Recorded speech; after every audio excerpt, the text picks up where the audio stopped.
How to enable or disable allow individual apps to switch between Wi-Fi network and cellular network on the Samsung Galaxy S23 Ultra. First, tap on the home button to return back to the home screen.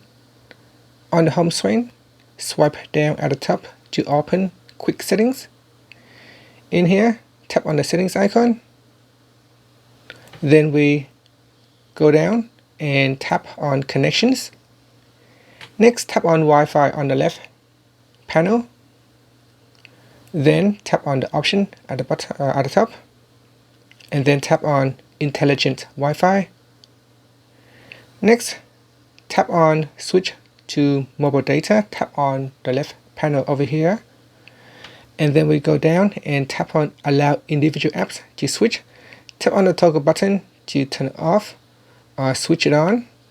Now I said that app selected below will switch to mobile data if they are blocked or if there's a connection problem on the current Wi-Fi network. And that's it. After that, you can tap on the home button to return back to the home screen. Thank you for watching this video. Please subscribe to my channel for more videos.